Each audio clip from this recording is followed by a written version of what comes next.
For thousands of years, plants were our pharmacy. It's an ancient idea. But can these ancient remedies really stand up to a modern problem as complex as diabetes? Okay, let's dive in and really try to separate the science from the sales pitch. I mean, you've seen it.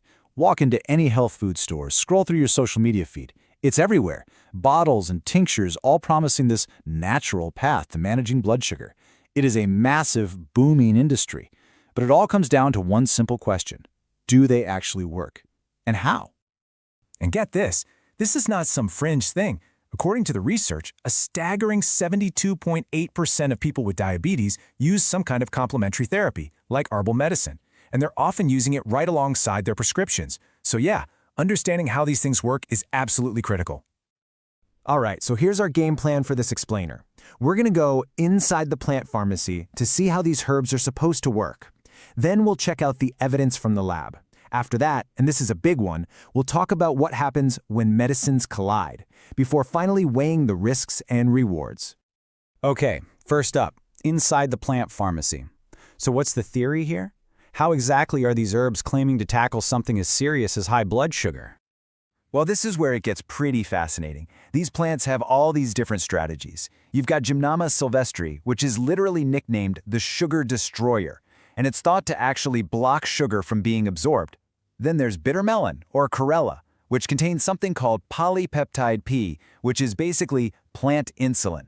It's wild, and others, like aloe vera and garlic, seem to have more direct glucose-lowering effects. It's like they're all attacking the problem from a slightly different angle.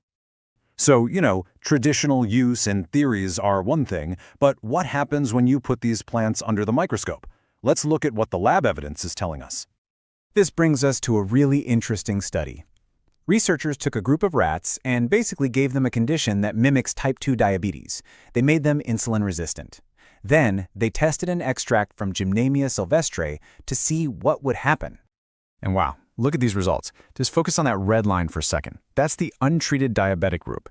You give them some sugar, and you see their glucose and insulin levels just go through the roof. But now look at the other lines. Those are the groups that got the Gymnema extract. Their bodies handle that sugar so much better. The spikes are gone.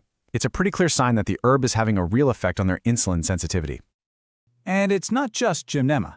There was another study with diabetic rats that put aloe vera extract head-to-head with a common diabetes drug. And while both of them lowered blood sugar, here's the kicker, the study found the aloe vera was actually better than the drug at reducing oxidative stress, which is a huge source of complications in diabetes. So the lab evidence is, well, it's pretty compelling, right? These herbs are clearly not just snake oil. They're biologically active. But this brings us to a really, really important question that often gets overlooked. What happens when these active compounds meet your prescription medications inside your body? This is what we call a herb-drug interaction. And put simply, it's when a plant messes with how a pharmaceutical drug does its job. It might make the drug stronger, it might make it weaker, or it could even cause totally unexpected side effects. This is the whole point. Natural does not mean it plays nice with everything else. And these interactions tend to happen in two main ways. First, you have pharmacokinetic interactions. Think of this as the herb messing with the drug's logistics, how your body absorbs it, how it gets rid of it. The second is pharmacodynamic. That's when the herb changes the drug's actual effect on your body. So one changes how much of the drug is there, and the other changes what the drug actually does. But, and here's a really important twist, these interactions aren't always a bad thing. As this quote from a major journal points out, they can be a double-edged sword. Sometimes an herb can actually enhance a drug's effect in a good way, creating a kind of beneficial teamwork.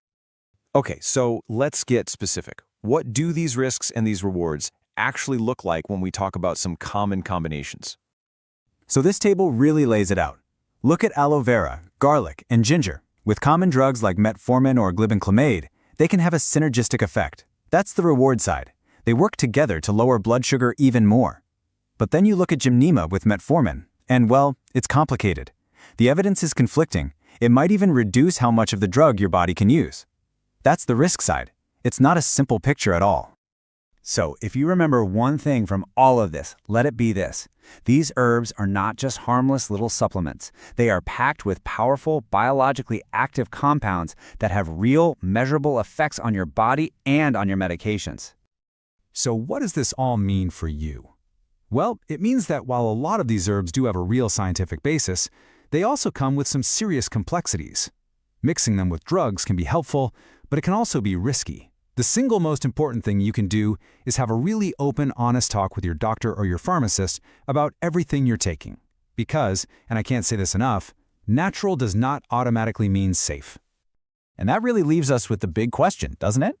We've got these ancient remedies with proven biological effects, and we've got these incredible modern medicines that are genuine lifesavers.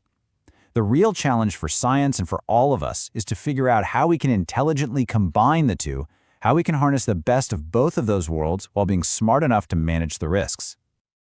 Don't just control diabetes. Start correcting it naturally. Talk to an Ayurveda expert today for better sugar balance and a healthier life.